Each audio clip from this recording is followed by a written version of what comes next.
This video is looking at question 7a and 7b, and we're going to be using the summer 2017 exam paper. The two texts that this refers to is Grey is the Colour of Hope, which is a memoir, and the other one is Don't Dread Downsizing by Libby Purvis. So they're the two texts that we're going to use for this example. The question itself, you can see, we'll do 7a and then the next video we'll look at 7b. 7a is very, very straightforward. You can see here it's worth 6 marks. And the question says, the two texts show people experiencing change. What similarities do the writers share in these extracts? Use evidence from both texts to support your answer. The way to get the 6 marks is really quite straightforward. You need 3 good ideas for this question. If we just focus on what we've got here, the question asks us only for similarities. It doesn't ask us for differences. So what we need to do is we need to look for similarities, and in particular, they're to do with experiencing change. The other thing we have to do is we have to make sure that the 3 ideas we come up with, that we back them up with evidence from both texts to support our answer.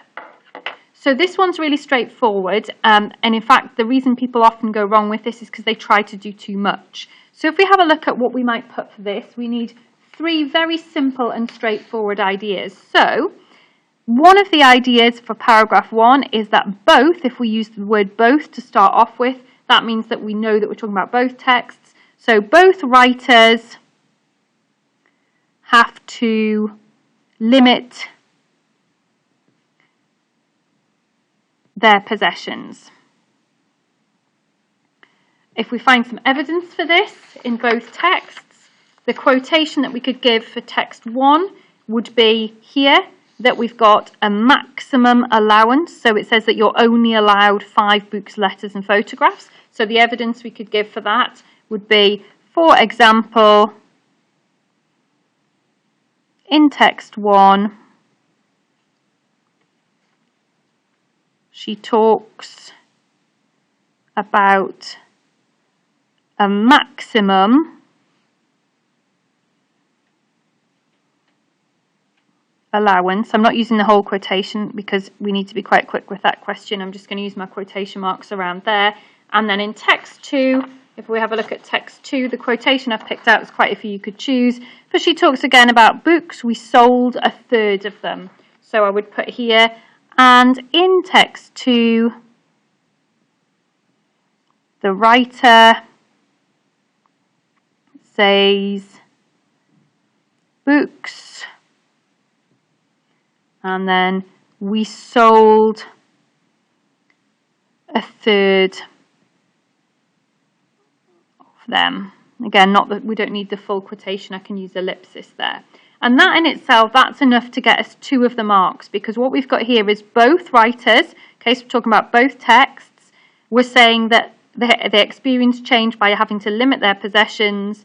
We've got in text 1 a quotation of a maximum allowance, and in text 2 we've got a quotation, books, we sold 1/3 of them. We do need to do that again twice to get full marks, to get the 6 marks. So for paragraph 2, again, both of the writers, what do they do? Well, both of them, in this case I'll just do this in note form, but you would write it as a full paragraph. Well, they downgrade their space. If we look for quotations in text 1, you can see here downgrade of space. She talks about 30 by 30 by 70 centimetres, which is quite small. So we could use in text 1, T1, the quotation 30 by 30 by 70 centimetres. Again, I'd write that in full if I was writing this answer. And then in the second text, if we have a look, she talks, again, kind of numerically here, about 2 small but ship-shaped bedrooms. So for text 2, got 2 small bedrooms. Okay, and again, I would write that in full.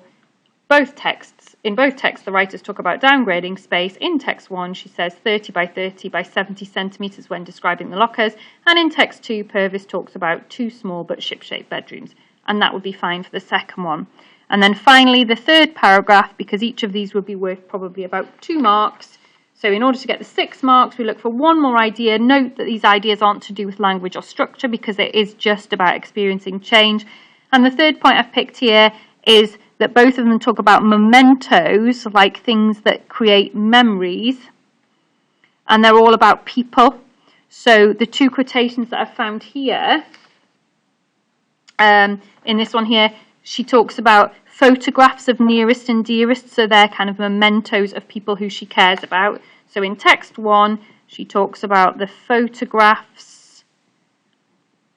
Again, no, I don't need the whole quotation. I can use ellipsis, nearest and dearest. And then in the second text, again, talking about people, I've picked out this one here. She actually uses the word mementos. She talks about family and friends, collages of holidays and school days. So in text 2, family and friends.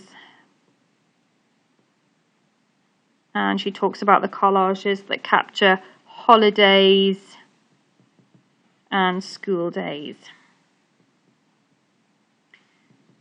Okay, so in order to get your 6 marks for that, you need 2 marks for paragraph 1, 2 for paragraph 2, 2 for paragraph 3.